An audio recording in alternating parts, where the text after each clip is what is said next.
2026 সালে বাংলাদেশে জনপ্রতি সর্বনিম্ন ও সর্বোচ্চ ফিতরা কত টাকা? পরিবারের ছোট শিশু ও নবজাতকের জন্য কি ফিতরা দিতে হবে কিনা? এই প্রশ্নের উত্তর হলো যে নবী করিম সাল্লাল্লাহু আলাইহি সাল্লাম বলেছেন, যাকাতুল ফিত্র তুহরাতান লিস-সাইমি আনিল লাগবি ওয়ার রাফাস ওয়া তু'মাতাল লিল মাসাকিন। অর্থাৎ ফিতরা হলো রোজাদারের রোজাকে রিফাইন করার জন্য। রোজাদার রোজা রেখে ভুল কিছু বলে ফেলে, অহেতুক কোনো কথা বলে ফেলে, কোনো কাজ করে থাকে যেটার ফলে রোজার গুণগত মান ক্ষুণ্ণ হয়, এ সকল ত্রুটি বিচ্যুতি থেকে রোজাকে পরিচ্ছন্ন এবং পবিত্র করবার জন্য ইসলাম ফিতরার বিধান দিয়েছে। এজন্য রমজান মাসের শেষে আমরা যে ফিতরা দিয়ে থাকি, সদকা ফিতর দিয়ে থাকি, এটা মূলত আমাদের পুরো মাসের রোজাটাকে পরিচ্ছন্ন করার জন্য, এটাকে অন্য সব ভুল ত্রুটি থেকে পবিত্র করে আল্লাহর কাছে গ্রহণযোগ্যতার উপযুক্ত করা, এটাই হলো এই ফিতরার অন্যতম উদ্দেশ্য। ফিতরার আরেকটা উদ্দেশ্য নবী সাল্লাল্লাহু আলাইহি ওয়াসাল্লাম বলেছেন, সেটা হলো তু'মাতাল লিল মাসাকিন, মিসকিনদের খাদ্য দান কর্মসূচি। পৃথিবীর ইতিহাসে এটাই সম্ভবত সর্বপ্রথম ব্যাপক এবং সমাজের সর্বস্তরের মানুষের জন্য, দুস্থ মানুষের জন্য খাদ্যদান কর্মসূচি। আজকের পৃথিবীতে বহু খাদ্যদান কর্মসূচি, কর্ম বিনিময়, খাদ্য, নানান প্রজেক্টের কথা আমরা জানি, কিন্তু 1500 বছর আগে আল্লাহ নির্দেশে নবী করিম সাল্লাল্লাহু আলাইহি সাল্লাম রমজানের শেষে সকল রোজাদারদেরকে, সচ্ছল রোজাদারদেরকে যে ফিতরা দেওয়ার নির্দেশ করেছেন, এটার উদ্দেশ্যই হলো যে ঈদের একটি দিন অন্তত সকল অসহায়, দুস্থ, গরিব, অভাবী মানুষের বাসায় খাবারের ব্যবস্থা যেন থাকে।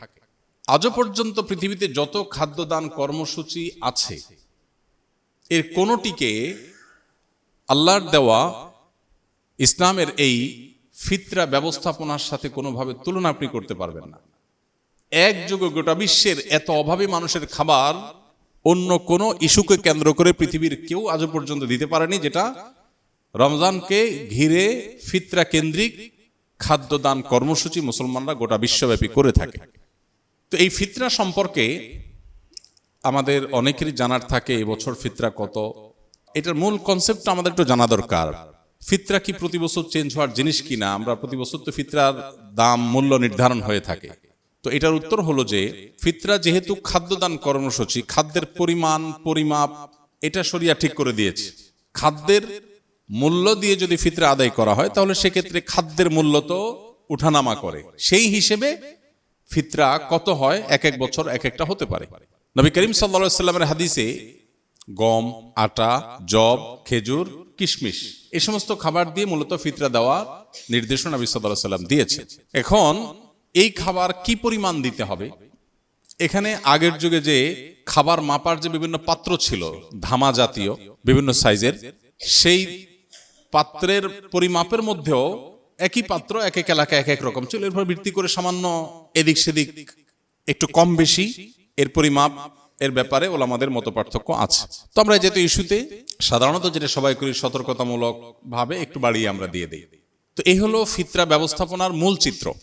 পরে এক সময় ফুকাহা একরাম অনেকে গবেষণা করলেন যে নবী করিম সাল্লাল্লাহু আলাইহি সাল্লামের সময়কার পৃথিবীতে সাধারণত পণ্যের বিনিময়ে পণ্যের কেনাবেচা হতো, মুদ্রার বিনিময়ে পণ্যের কেনাবেচা খুবই কম হতো।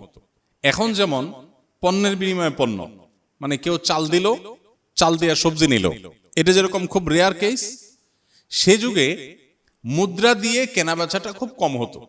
বিশেষ করে স্থানীয় বাজারগুলোতে মানুষ মুদ্রা দিয়ে পণ্য কেনাবেচা যেমন করতো, আবার পণ্য দিয়ে পণ্য কেনাবেচা হতো।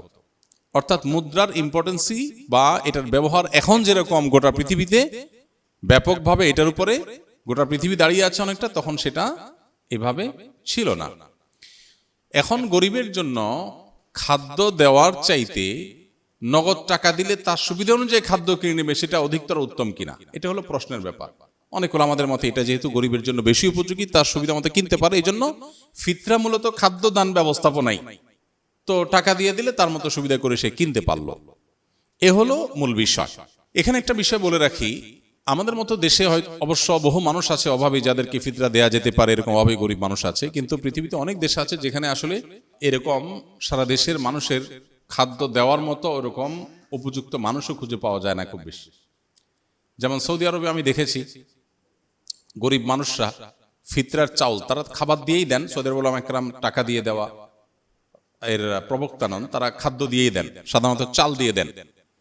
তো এখন একজনের পক্ষ থেকে তারা 2 কেজি 2.5 কেজি চাল দিয়ে দেন, ফ্যামিলি কয়েকজন হলে ওইভাবে তারা বস্তা করে বিক্রি করেন।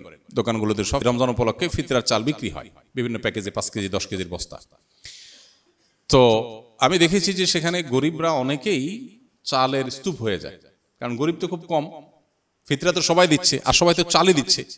তো এমনও দেখা গেছে যে গরিব মহিলা উনি পিক আপে করে মসজিদের সামনে আসছেন চাল কালেকশন করার জন্য, এবং এটা কমন চিত্র সৌদিতে। সবাই যে পরিমাণ চাল দিচ্ছে, উনি ওই পিক আপ রেখে দিচ্ছে সামনে, রেখে বসে আছে, সবাই চাল এনে এনে ফেলে দিচ্ছে, পিক আপ স্তূপ হয়ে গেছে। পরে এই চালটা কি হয়, বাংলাদেশি ইন্ডিয়ান যারা সেখানে শ্রমিক বা প্রবাসী আছেন, অনেক সময় দেখা যায় যে চাল দাতা কিনেছেন 30 রিয়াল দিয়া, ওইটাই মহিলা বিক্রি করতেছে 15 রিয়ালে, প্রবাসী বাংলাদেশি বা অন্য যারা আছে তারা সেটা কমে কিনে নেয়। তো এটাতে দিন শেষে আসলে ওই যে গরিব যে তার ক্ষতি হলো, অর্থাৎ লসটা মূলত তার হলো। এটা একটা বাস্তবতা। এর প্রেক্ষিতে ওলামায়ে আহনাফ, অনেক ওলামায়ে কেরাম বলেন যে ফিতরা যদি টাকা দিয়ে পয়সা দিয়ে দিলে গরিবের আরো বেশি উপকার হয়, তাহলে সেক্ষেত্রে এটা দিয়েও দেওয়া যাবে, কিন্তু মূল লাইনটা হবে ওই খাদ্যকে কেন্দ্র করে। কথাটা বোঝা গেছে? তো সেই হিসেবে এই বছর সম্ভবত 110 টাকা সর্বনিম্ন, কারণ ওই যে ফিতরা তো কিশমিশ দিয়ে দেওয়া যায়, গম দিয়ে দেওয়া যায়, খেজুর দিয়ে দেওয়া যায়, অতএব ভ্যারি করে। যখন আপনি সবচেয়ে ভালোটা দিয়ে দিবেন, পরিমাণও কম বেশ আছে, এক একটা এক পরিমাণ, তো সবচেয়ে ভালোটাতে যখন দিবেন তখন দাম অনেক বেশি হবে। এই জন্য সর্বোচ্চ ফিতরা এবার ধার্য হয়েছে সম্ভবত 2800 টাকা, আর সর্বনিম্ন 110 টাকা। তো এই যে টাকা, আপনি কি টাকা দিবেন নাকি খাদ্য দিবেন?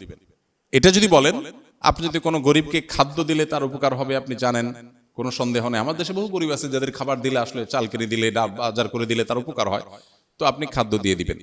আমি ব্যক্তিগতভাবে সাধারণত ঈদকে কেন্দ্র করে ফিতরার জন্য গরিব কোনো পরিবারকে সবার পক্ষ থেকে আমি চাল কিনে দিই, আর এক্সট্রা হিসেবে নিজে থেকে ঈদ উপলক্ষে আরো কিছু খাবার মুড়ি টুড়ি কিনে যাতে করে সুন্দর করে তারা খেতে পারে, এটা করি। এর শরীয়ত আমাকে নির্দেশ দিয়েছে শুধুমাত্র আমাকে মৌলিক খাদ্য যে রেস্টে দিতে, পাশাপাশি অন্য কিছু নফল হিসাবে আমি দেই, এটা আমার নিজস্ব চর্চা। বাট এটা নিয়ে যে পরিমাণ আমাদের মধ্যে আপনার বিতর্ক, বর্ষা এবং অনেক বেশি এটা নিয়ে আমাদের দেখা যায় পাল্টাপাল্টি বক্তব্য, এটা অনভিপ্রেত। ওলামাদের এই সমস্ত ইজতিহাদি বিষয়গুলোতে, গবেষণাগত বিষয়গুলোতে একেবারে আপনার জাবর কেটে কোনোটাকে সঠিক কোনোটাকে রং বলে আমরা সাধারণ মানুষ অন্তত সোশ্যাল মিডিয়াতে এটা নিয়ে পাল্টাপাল্টি করা কোন অবস্থাতে উচিত না বা গ্রহণযোগ্য না। আর ফিতরা দেওয়ার ক্ষেত্রে বাচ্চাদের পক্ষ থেকে ফিতরা দিতে হয়। ফিতরা পরিবারের কর্তা যিনি, তার পরিবারের সকল সদস্য যারা তার অধীনস্থ আছেন সবার তরফ থেকে তিনি ফিতরা দিবেন। এমনকি যে বাচ্চা ঈদের আগের দিন জন্মগ্রহণ করেছে, আর যদি তারপরে জন্ম হয় তাহলে তার জন্য ফিতরা নেই। মোদ্দা কথা, সকল পরিবারের সকল সদস্যদের তরফ থেকে ফিতরা হবে, তবে কেউ যদি মারা গিয়ে থাকে তাহলে তার তরফ থেকে ফিতরা প্রযোজ্য হবে না।